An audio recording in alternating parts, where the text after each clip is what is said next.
What's up, Ragin Nation? My name is Alex. You're watching the Ragin Ronin review, and in this video, I'm reviewing The Life of Pi. Now, I didn't read the novel, so I don't know anything about its, original adaptation. So I'm just reviewing the movie. Now, this movie is very much like a man against nature kind of movie, kind of like Castaway.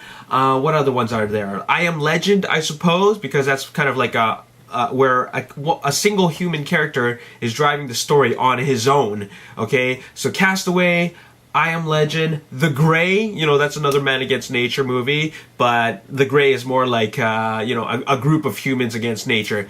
But Life of Pi is very much like that. It's a journey of a boy and his animal friends. Friend, it's just a tiger, really, and we get to know the main character through this introduction, and then later on we get this big storm sequence because he's trying to transport his father's zoo, or his uncle's zoo. I can't remember if it's uncle of his father, but he tries to transport the zoo to North America, somewhere in North America. I can't remember where. It's been a while since I watched the movie. It was 2 weeks ago. But anyways, so they're trying to bring the zoo, and then the storm hits, and then he's on his lifeboat with his tiger. And that's the rest of the movie for the rest of the movie. Really, the movie almost feels like there's 3 acts. There's the introduction of the character, and then there's the storm and his tiger, and then hitting land, okay? And I think the best part about the movie is the second act. That is where you see all the story and character development. It's about the main character being one with nature. And I'm not just talking about nature as in just a tiger, but nature as in like all of nature, his environment, the water, the ocean. He's stranding on an ocean, but he's trying to find ways to survive. And it just makes us so attached to his character. And it makes us not just attached to his character, but the character who is the tiger. And the tiger is very much a character in the movie. In fact, it's kind of like a main character in the movie because the tiger's in it for a huge part of the movie, and then he has a name, and he also emotes like a human because he emotes through his eyes, through his growlings, through his his physical actions. And then in several points in the movie, you really feel the tiger's emotions. You really care for his character.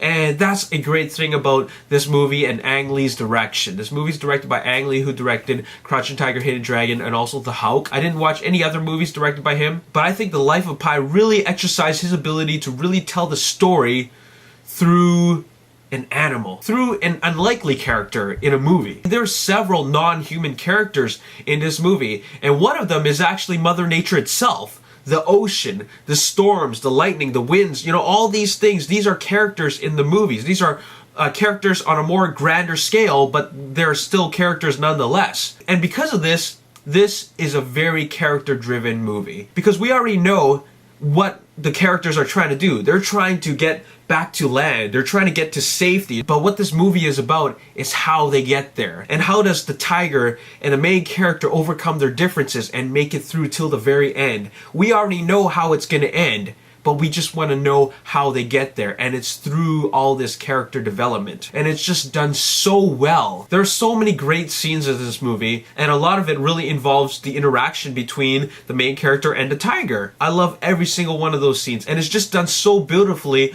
on an emotional and a visual level.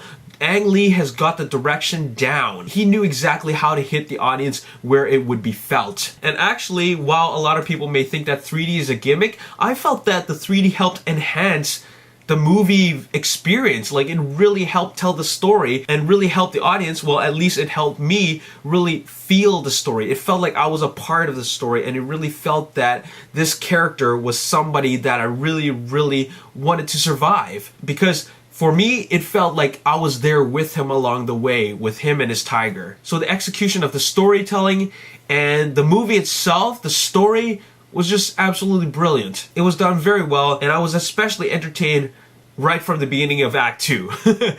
And that's where I felt that there are a little bit of flaws in the movies, and that is the beginning opening act. I felt that that was a little bit too long drawn out. Because we've all seen the trailers, we already know what this movie is about. And when we watch the movie, we're waiting to get to that sequence.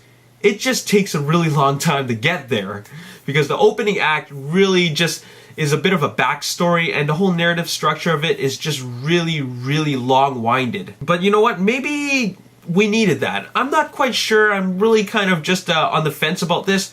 Did we really need that long opening sequence to really tell us about the character and the zoo? Was it really necessary? Did we need that to really feel more for the main character? Or could they have shortened it down so that we can get right to the point? I don't know. I'm not really sure, but I just felt it was quite long. But everything else about the movie, I was thoroughly entertained, and I was really absorbed into the story and the characters, and the visuals were absolutely beautiful. This is definitely a movie that I can recommend, and it should especially be seen in IMAX 3D, if it's still available in IMAX 3D wherever you have IMAX theaters. This movie gets an 8 out of 10. Definitely an outstanding film. They could have improved upon the pacing of the first act, but other than that, it still is a really fun ride throughout the rest of the way. At the end, I really enjoyed this film. As always, if you enjoyed this review, hit that like button, subscribe to my YouTube channel, like me on Facebook, The Ragin Nation, and also follow me on Twitter at Ragin Nation. My name is Alex, and thanks for watching. I'll see you next time. Peace.